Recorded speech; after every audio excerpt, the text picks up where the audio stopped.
Welcome to Prabhava's kitchen. Friends, இன்றைக்கி tea கடை வெட்டு கேக் செய்ய போகிறோம். நம்ம முட்டை தயிர் சேர்க்காம தான் செய்ய போகிறோம். ஆனாலும் வெளியில் நல்ல கிறிஸ்பியாக, உள்ளுக்குள்ளே சாஃப்டாக நல்ல டேஸ்டியாக இருக்கும். செய்யறதும் ரொம்ப சுலபம். இதுக்கு ஃபஸ்ட்டு ஒரு பாத்திரத்தில் 2 கப் அளவு மைதா மாவு எடுத்துக்கலாம்.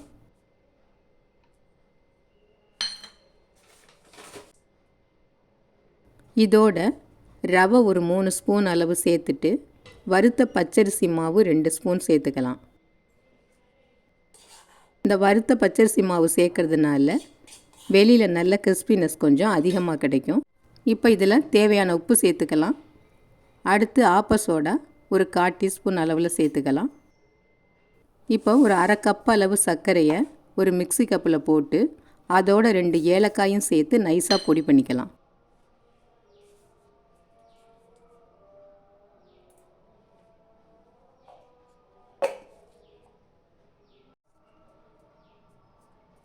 இப்போ பொடித்த சர்க்கரையை சேர்த்துட்டு நெய் 1 ஸ்பூனு, ரீஃபைண்ட் ஆயில் 2 ஸ்பூன் அளவு சேர்த்து இது எல்லாத்தையும் நல்லா பெசரி விட்டுக்கலாம்.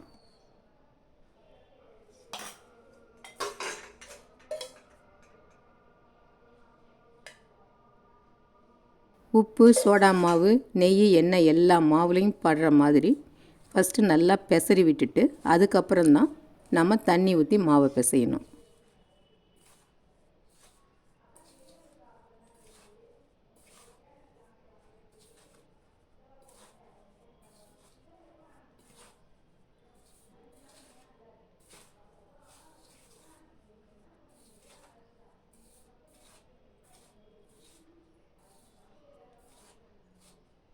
இப்போ எல்லாம் நல்லா பெசரி விட்டாச்சு.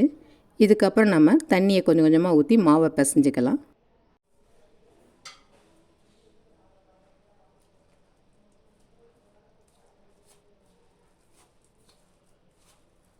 இதை நம்ம சப்பாத்தி மாவு மாதிரி நல்லா இறுக்கமாக பிசைய வேண்டாம்.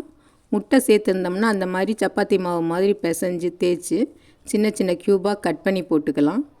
ஆனால் முட்டை தயிர் எதுவும் சேர்க்காததுனால மாவு கொஞ்சம் நம்ம தளர்வாக பெசரி விட்டுக்கலாம்.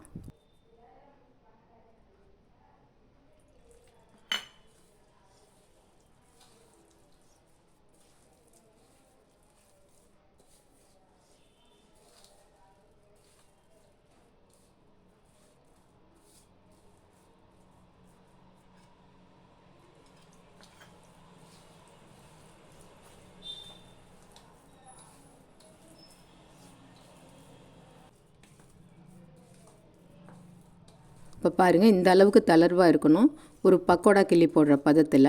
இப்போ இதை அப்படியே ஒரு பிளேட்டை போட்டு மூடி ஒரு 15 நிமிஷத்துக்கு வச்சுருக்கலாம். இந்த ரவை கொஞ்சம் ஊறி வரட்டும்.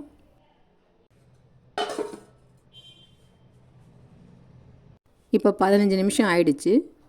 ரவை கொஞ்சம் ஊறினதுனால மாவு இன்னும் கொஞ்சம் திக்காக இருக்குது. இப்போ ஒரு கிண்ணத்தில் கொஞ்சம் தண்ணி எடுத்துட்டு கையை நனைச்சி இப்போ இந்த மாதிரி சின்ன சின்னதாக மாவை கிள்ளி போட்டுக்கலாம். இதை நல்லா பால் மாதிரி ஷேப்பாக உருட்ட வேண்டாம். அப்படியே மாவை கொஞ்சம் கிள்ளி போடுற மாதிரி போட்டுக்கலாம். அப்போ தான் இது நல்லா புஷ்னு உப்பி வர்றப்ப அதுவே கொஞ்சம் தானாகவே அது வெடிப்பு விட்டுக்கும்.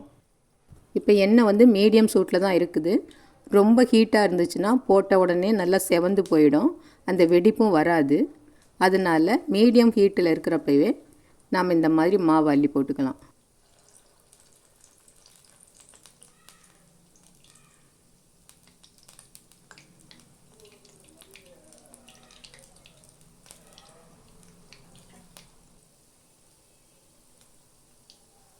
இது மீடியம் ஃப்ளேமில் இருந்து வேகிறப்ப தான் நல்லா உப்பி வரும்.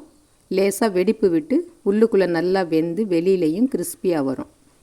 அதனால் இது நம்ம வேகிற வரைக்கும் ஃப்ளேம் மீடியமாகவே இருக்கணும்.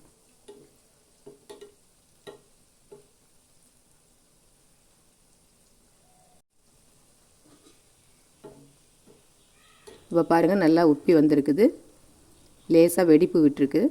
இதை நம்ம திருப்பி விட்டுக்கலாம்.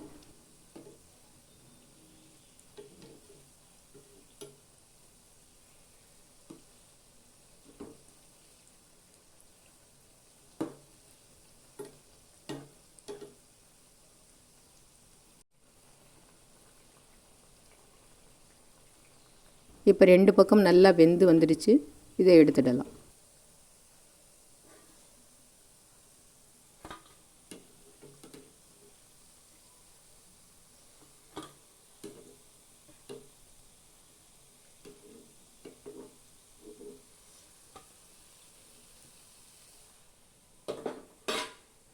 இப்போ மீதம் இருக்கிற மாவை இதே மாதிரி தண்ணியை தொட்டு கிள்ளி போட்டுக்கலாம்.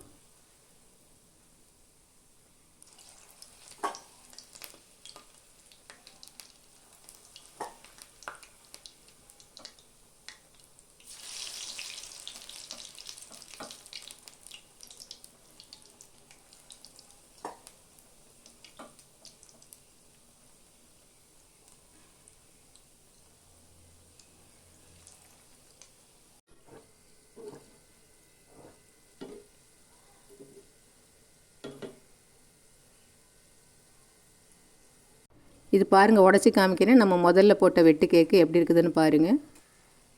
இப்போ இதுவும் நல்லா வெளியில் கிறிஸ்பியாக வெந்துடுச்சு, எடுத்துடலாம்.